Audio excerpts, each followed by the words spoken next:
to start again. I'm an IMA student interested in sustainability studies, and this is part of a class assignment to interview certain people, certain experts in the field who are where I as a student want to be down the road. Okay. So, could you just tell me a little bit about where you work and what you do? Sure. So I am core faculty at Antioch University in Seattle, and I teach in the graduate programs in leadership and change. I also teach at the University of Washington as well, a little bit. And I'm also involved with a project called Cascadia Climate Collaborative as well. Thank you. Sounds like you're doing a whole bunch of things. Yeah, I keep busy. So I am really curious how you got to be where you are professionally. What has been your educational journey and your professional journey to get you where you are? Well, I started out back in England, you can probably tell from my accent, and I did,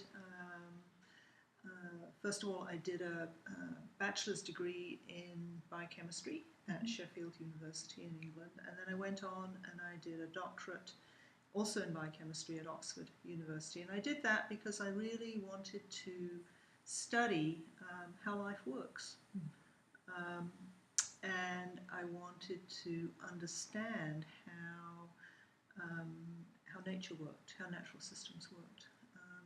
And then after that, I left England and found myself in Canada and found myself working for the city of Toronto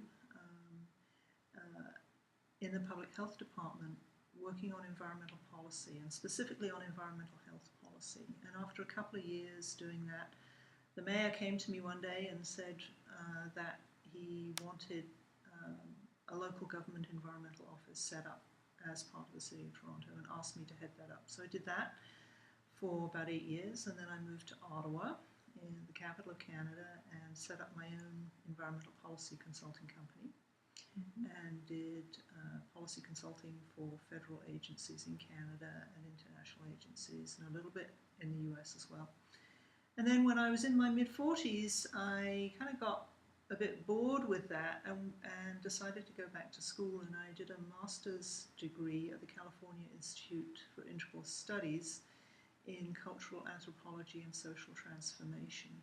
And I did that because I really wanted to make sense of my lived experience of working for government agencies, both as an employee and then later as a consultant. And I really wanted to understand how social systems worked and how they interacted with natural systems, with the environment.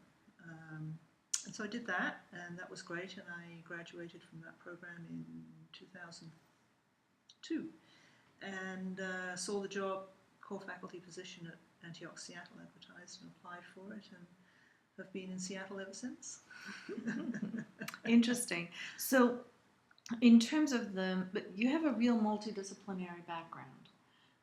You have the natural sciences in your bachelor's and your PhD, and you have a social science piece in your master's degree. Correct. Yeah. So in your work, what would you say, what kinds of things do you draw, what kinds of theories do you draw on? This is the mindfulness bell. Let's just take this.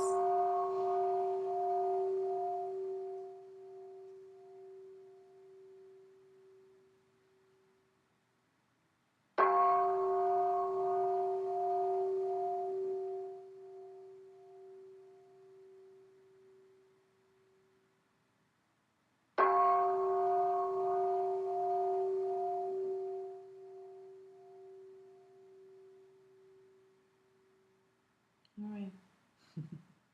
Thank you. Okay. So I'd say as far as the natural science piece goes, the theories that I draw on are primarily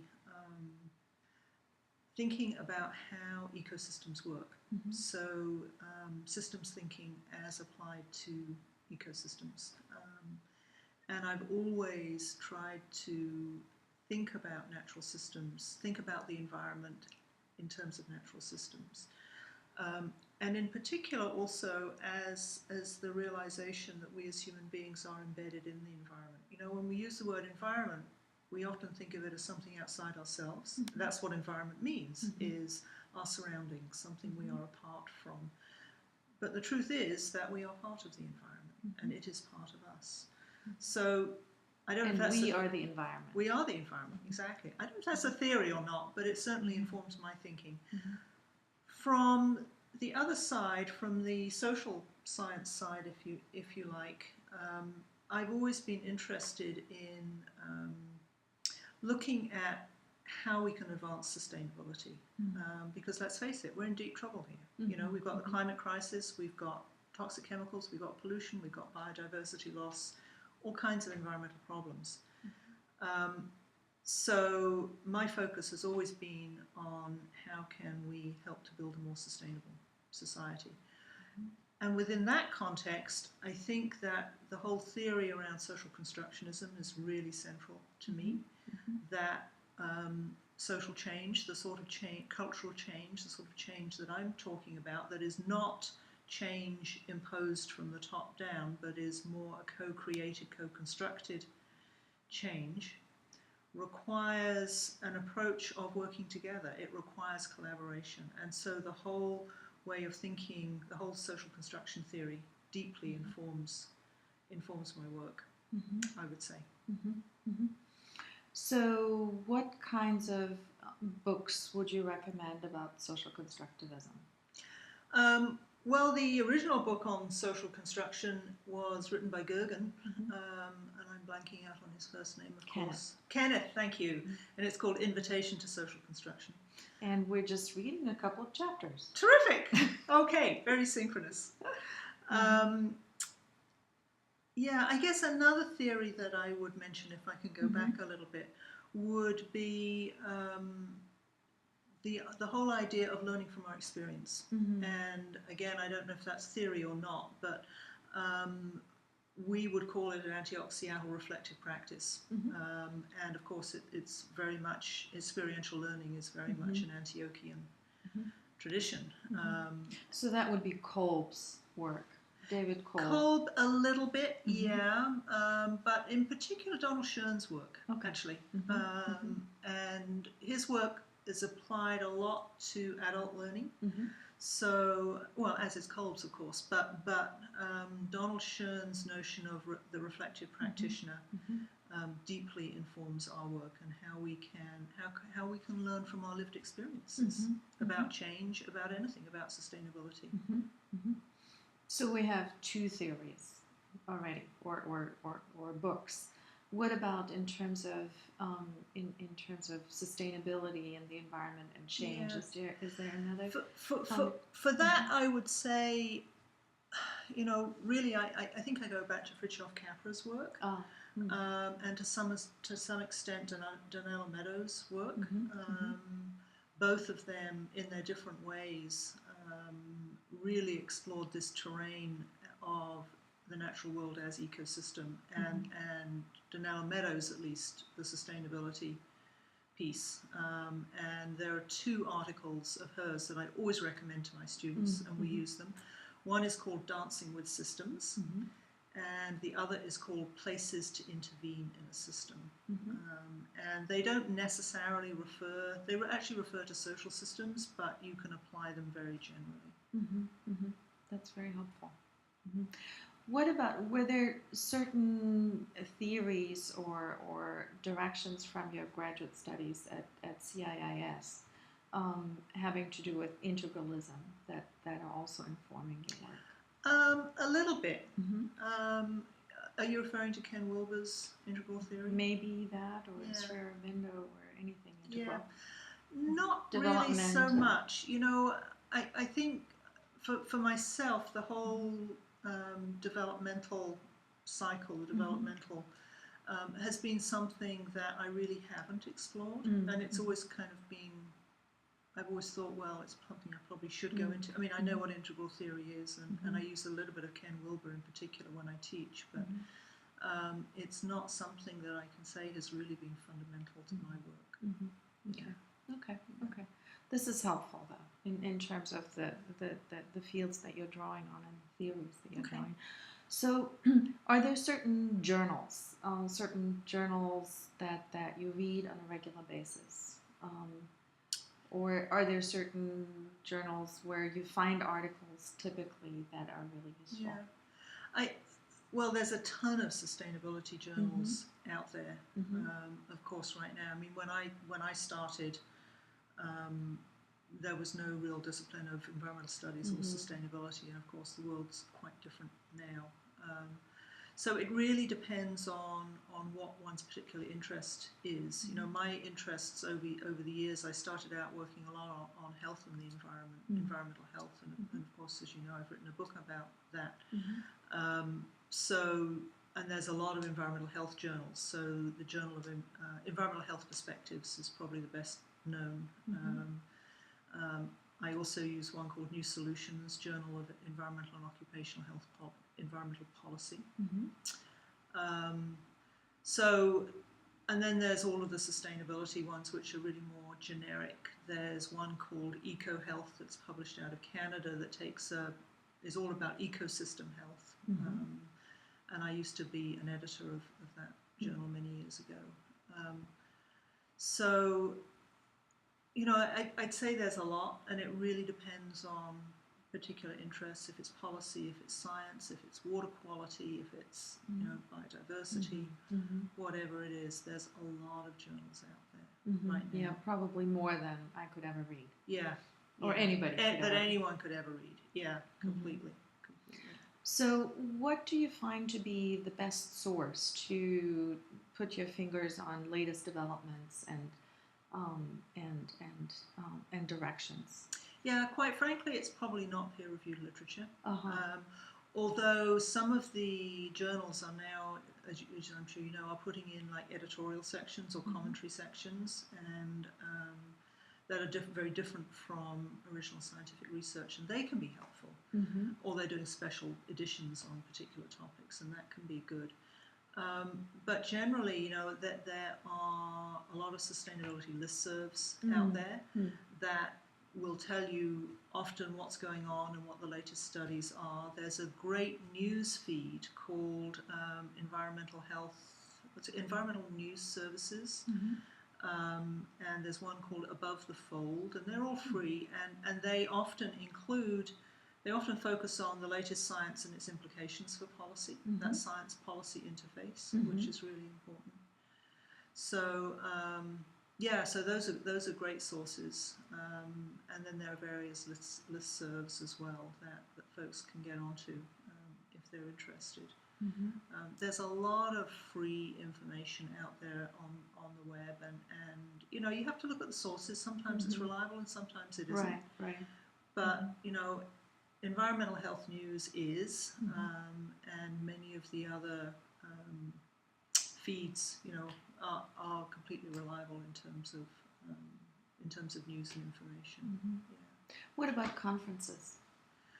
Conferences, again, so many going on. You know, you need it's sustainability, like any other field, is broken down into lots of sub-disciplines, and they all have their own conferences and journals and discourse communities. So again, there isn't really one big environmental conference per se. It doesn't really work that way.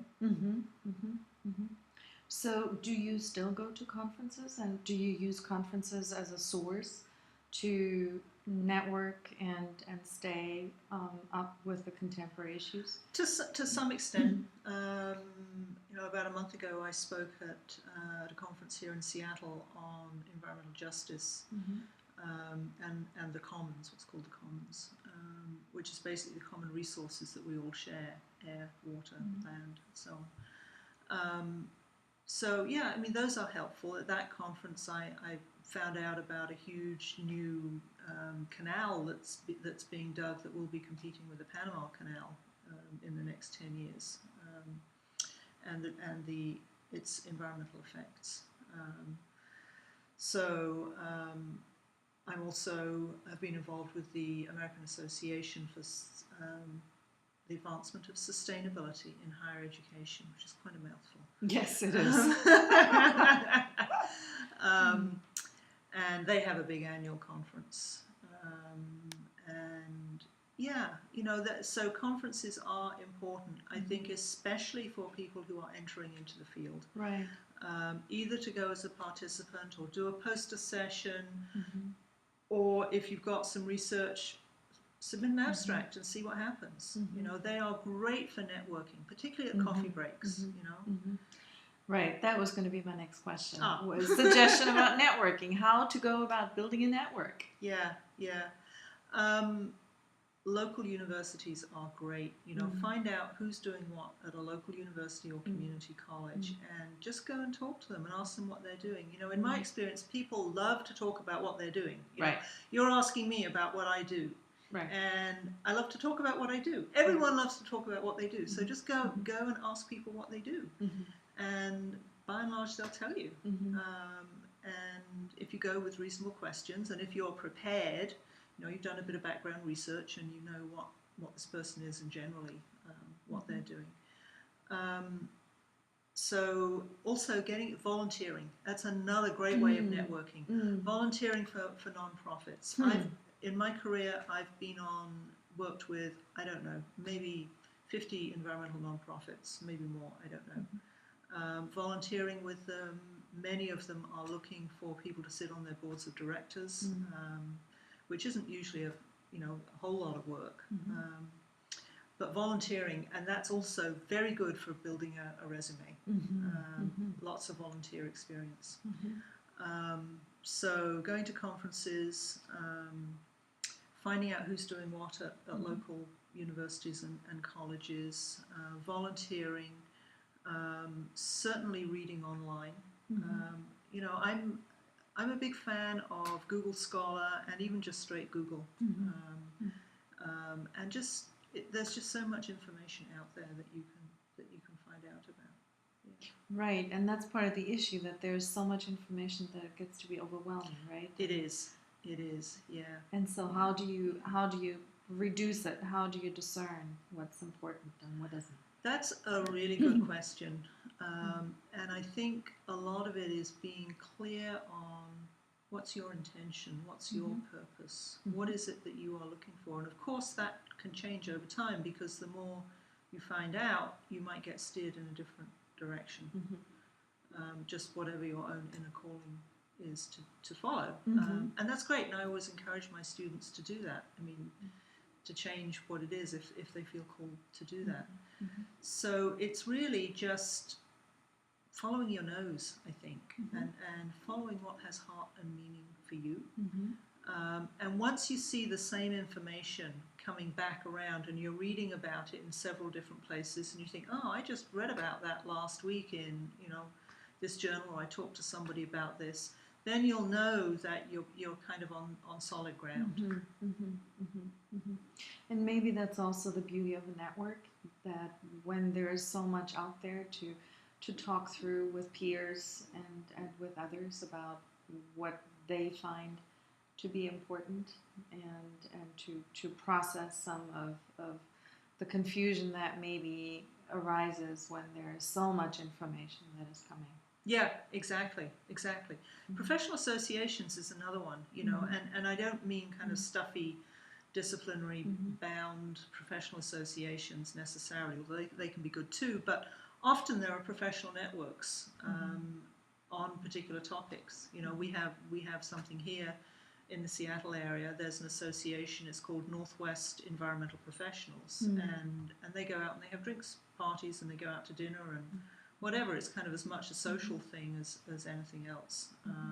That kind of thing can be really helpful for breaking into a field and getting connected and finding out who's doing what and so on. Right. Entering into a new field is always somewhat of a challenge when you're the newbie, right? It is. Yeah. So all this stuff that you mentioned is really, really helpful. Yeah, good. And You know, the volunteering thing, I don't think I can stress enough, because it really is important, and non-profits are always looking for folks who can do work for them, and that's the way that you learn. You're right. I hadn't thought about that. That's a really, really good point. Yeah. Yeah. Yeah. I mean, it's not just in the sustainability area, but other It's an areas area. too. Yeah. Right. Yeah. Yeah. Yeah. Great idea. Okay. I think that this really covers most everything that I needed to ask, I needed to know. Any other suggestions that you can think of that I didn't, of areas that I didn't address? I guess what I would say is that perseverance is really important. Mm-hmm. You know, is just sticking to it. And if somebody slams the door in your face, just pick yourself up, dust yourself down, and keep on going. You know? And because, or somebody doesn't reply to an email or reply to a voicemail or whatever, then don't give up. You know, it's really important just to keep going and to follow what has passion for you. Yeah, that's a really good point. And it brings up the issue about how, once you decide who you want to network with, how do you, what do you think is the best way to gain access to them? I mean, clearly it depends on who it is, but how do you, what's a good way to get to know somebody who you don't know? Yeah, I get this question from my students a Ah. lot. So if you can get an introduction to that person, that's the best. If you know someone who knows someone, you know, then use the importance of the network, then leverage your networks, exactly. If you don't, then, you know, sometimes, I hate to say it, but email and follow up with a phone call. Just those kind of old-fashioned ways of doing things, really. I don't have any magic tricks, really, to suggest. Except, as I say, perseverance. Just keeping on doing it. Yeah. Just starting somewhere. Yeah, just starting somewhere. Yeah, it really doesn't even matter where, but just something that you care about. You know, caring about it, I think, is also really important. You know, if it's something you're just doing it for an academic exercise or to write a paper or something. Right. But if you've really got your heart and your mind behind something, then it really shows in the way that you interact, that you present to people, and that you interact with people, and they appreciate that. Yeah. Really good points. Yeah.